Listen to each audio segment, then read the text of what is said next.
नमस्कार. चार्ल्स डिकेन्सच्या a tale of two cities या कादंबरीबद्दल आपण आज चर्चा करणार आहोत.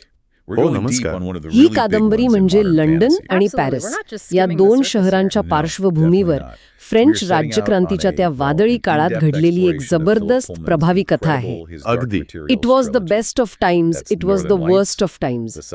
या ओळी तर खूप प्रसिद्ध आहेत. हो, याच वाक्यांनी सुरुवात होते.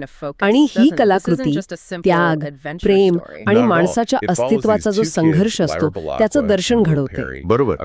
आपल्याकडे असलेल्या एका विश्लेषणाच्या आधारे आज आपण यातील त्याग आणि पुनरुत्थान या संकल्पनांचा जरा सखोल मागोवा घेऊया. नक्कीच. हा काळच मुळी प्रचंड राजकीय अस्थिरता आणि सामाजिक विषमतेचा होता. डिकन्सने फक्त ऐतिहासिक घटना नाही सांगितल्या, तर प्रतिकात्मक पात्र आणि घटनांच्या माध्यमातून एक मोठं नैतिक नाट्य उभं केलंय. हे विश्लेषण पण तेच दाखवून देतं. अच्छा, की डिकन्स कसा वैयक्तिक आयुष्याचा संबंध मोठ्या ऐतिहासिक उलथापालथींशी जोडतो. म्हणजे 1775 मध्ये कथेची सुरुवात होते तेव्हा दोन्ही शहरांमध्ये एक प्रकारचा असंतोष आहे. हो. आणि कथेच्या सुरुवातीलाच तो रिकॉल्ड टू लाईफ म्हणजे जीवनात परत बोलावणे हा एक गूढ संदेश येतो, नाही का? बरोबर. तो मिस्टर जाविस लॉरी म्हणून एक बँक अधिकारी आहेत, त्यांना मिळतो. आणि हा संदेश आहे डॉक्टर अलेक्झांडर मॅनेट यांच्याबद्दल, जे जवळपास 18 वर्ष बॅस्टिलच्या तुरुंगात होते आणि मग जिवंत सापडले. तर हा रिकॉल टू लाईफचा धागा फक्त डॉक्टर मॅनेट पुरताच मर्यादित आहे की त्याचा अर्थ आणखी काही खोल आहे असं विश्लेषण सांगतं का? निश्चितच खोल आहे. रिकॉल टू लाईफ हे तर कथेचं मध्यवर्ती सूत्रच बनतं पुढे.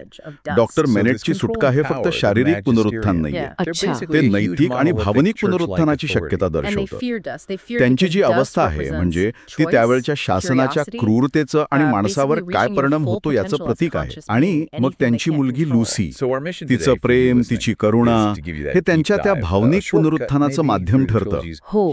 दुसरीकडे पॅरिसमध्ये तो सॅन्ट अँटोनी भाग, तिथे सांडलेली वाईन लोक जमिनीवरून साठतात.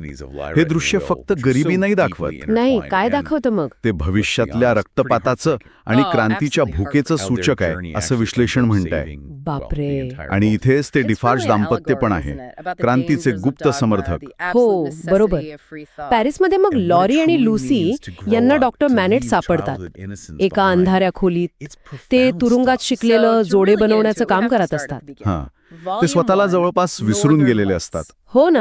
आणि मग लुसीच्या प्रयत्नांनी ते हळूहळू त्यातून बाहेर येतात. मग 5 वर्षानंतर कथा लंडनमध्ये येते. बरोबर. तिथे चार्ल्स डार्ने नावाच्या एका फ्रेंच माणसावर देशद्रोहाचा खटला चालतो. आणि इथेच सिडनी कार्टन, हो, सिडनी कार्टन, हुशार पण निराश व्यसनी वकील. आणि तो दिसतो कसा? अगदी डार्नेसारखा. हे साम्य हा फक्त योगायोग आहे की यामागे काहीतरी आहे? नाही, हे साम्य आणि तो खटला दोन्ही महत्वाचे आहेत. खटला त्यावेळेच्या न्यायव्यवस्थेतल्या त्रुटींवर बोट ठेवतो. अच्छा. आणि डार्ने आणि कार्टनमधलं साम्य फक्त शारीरिक नाहीये, ते नैतिक पातळीवर एकमेकांचे प्रतिबिंब पण आहेत आणि विरोधक पण. कसं काय? म्हणजे बघ, डार्ने हा खरं तर फ्रेंच सरदार आहे, मार्क्विस सेंट एव्हरमॉन्ट, त्याचा पुतण्या. अरे. पण त्याने आपल्या कुटुंबाची ती क्रूरता आणि जहागीर सगळं नाकारून इंग्लंडमध्ये साधं आयुष्य स्वीकारलंय. हे त्याचं नैतिक बळ आहे. आणि या उलट कार्टन प्रतिभा असूनही अगदी दिशाहीन जगतोय.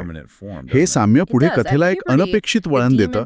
कार्टन स्वतःच ते वापरतो डार्नेच्या सुटकेसाठी. इंटरेस्टिंग. तर लंडनमध्ये डॉक्टर मॅनेट लुसी सोबत शांत जगायचा प्रयत्न करतात, पण तो भूतकाळ तो त्यांना सतावतोय. हो, त्रास देतो त्यांना. डार्ने आणि लुसी एकमेकांच्या प्रेमात पडतात. पण मग सिडनी कार्टनचं काय? त्याचंही प्रेम आहे लुसीवर, पण ते जरा वेगळं आहे, बरोबर? हो, कार्टनचं प्रेम खूप निस्वार्थ आहे आणि दुःखद पण. त्याला स्वतःच्या मर्यादा माहीत आहेत. तो लुसीला स्पष्ट सांगतो की तो तिच्या लायक नाहीये, पण तिच्यासाठी किंवा तिच्या प्रियजनांसाठी तो कुठलाही त्याग करायला, अगदी जीव द्यायला पण तयार आहे. आणि हे फक्त बोलणं नाहीये, अजिबात नाही.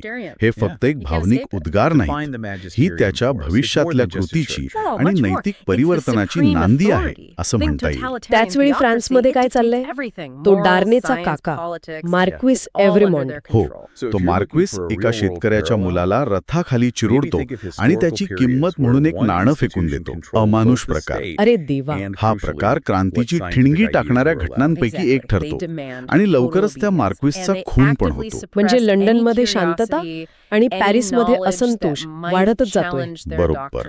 डार्ने आणि लुसीचं लग्न होतं आणि त्यानंतर डॉक्टर मॅनेट परत थोडे मानसिकदृष्ट्या खचतात. याचा संबंध त्या एव्हरेमॉन्ड कुटुंबाशी आहे का? अगदी. डॉक्टर मॅनेटच्या त्या मानसिक धक्क्याचा संबंध एव्हरेमॉन्ड कुटुंबाच्या भूतकाळातल्या अत्याचारांशी आहे. ते नंतर उलगडेलच. आणि मग येतं 1789.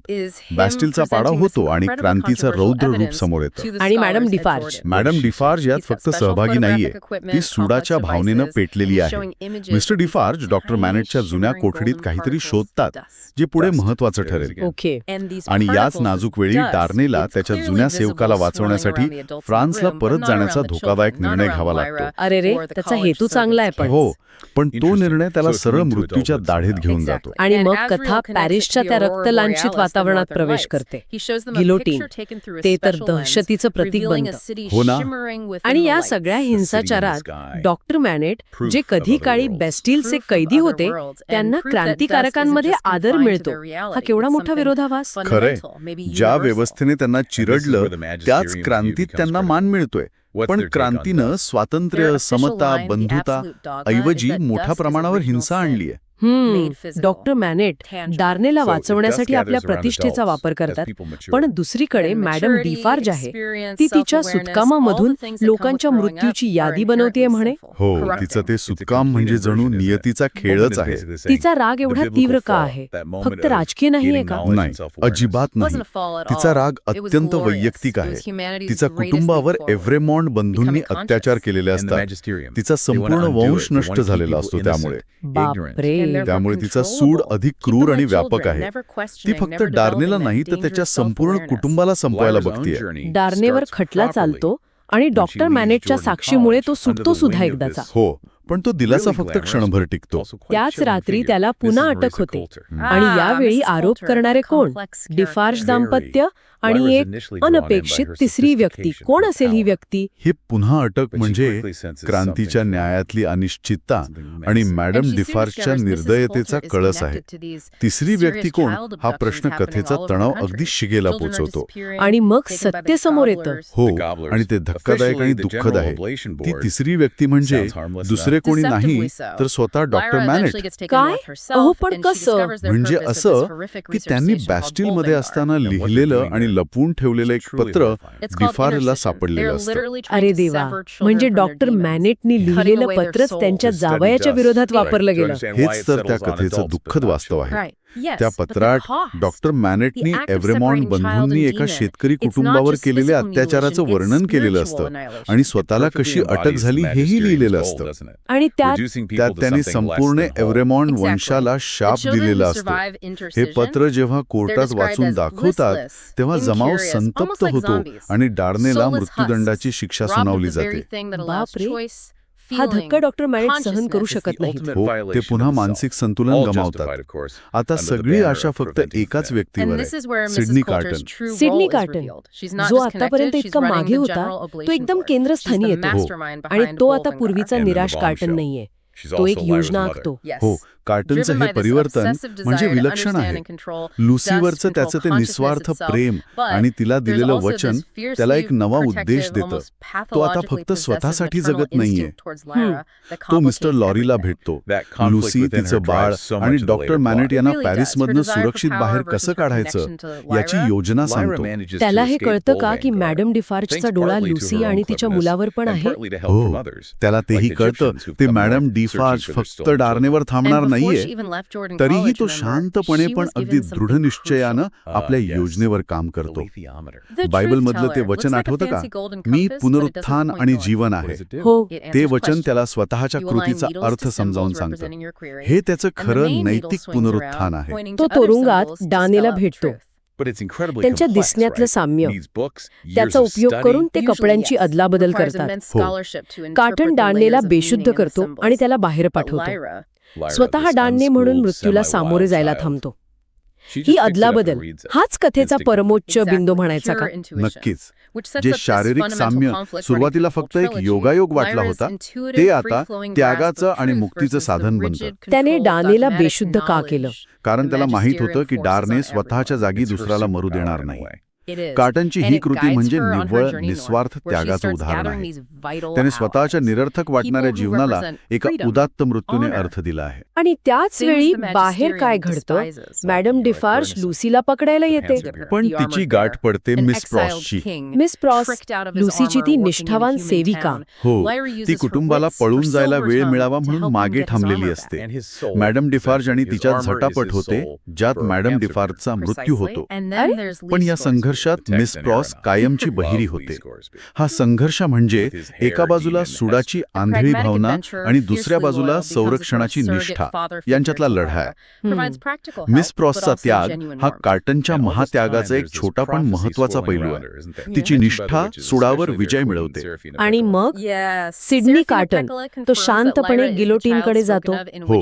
मृत्यूच्या दारात उभा असतानाही तो एका तरुण शिवणकाम करणाऱ्या मुलीला धीर देतो.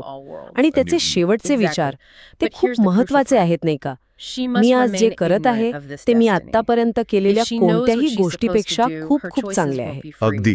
हे शब्द फक्त त्याचं वैयक्तिक समाधान नाहीये, ते कथेच्या संपूर्ण नैतिक गाभ्याला स्पर्श करतात. कार्टनचं बलिदान हे फक्त डार्नेला दिलेलं जीवनदान नाहीये, ते त्या हिंसेच्या चक्रात अडकलेल्या जगात प्रेम आणि त्यागाच्या शक्तीचा जयघोष आहे.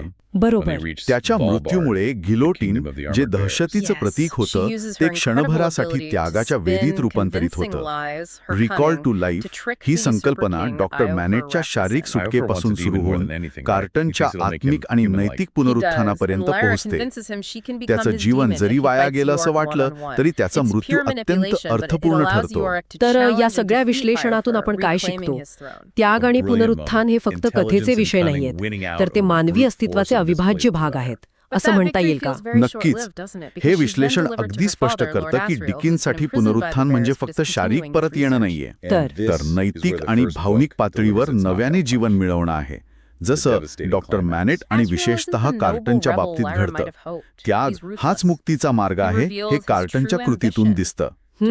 वय लंडन म्हणजे स्थैर्य आणि पॅरिस म्हणजे क्रांती या शहरांचं प्रतीकवाद, गिलोटीनचं बदललेलं महत्त्व आणि स्त्रियांच्या विविध भूमिका म्हणजे करुणा असलेली लुसी, सूड घेणारी मॅडम डिफार्ज, निष्ठावान मिस प्रॉस यावरही हे विश्लेषण प्रकाश टाकतं. आणि डिकन्सचा संदेश काय आहे? संदेश स्पष्ट आहे. सामाजिक अन्याय गंभीर परिणाम करतो, पण नैतिक पुनरुत्थानाची शक्यता नेहमीच असते. चार्ल्स डिकन्सची ही कथा, जी जवळपास 150 वर्षांपूर्वी लिहिली गेली, तरी आजही आपल्याला विचार करायला लावते.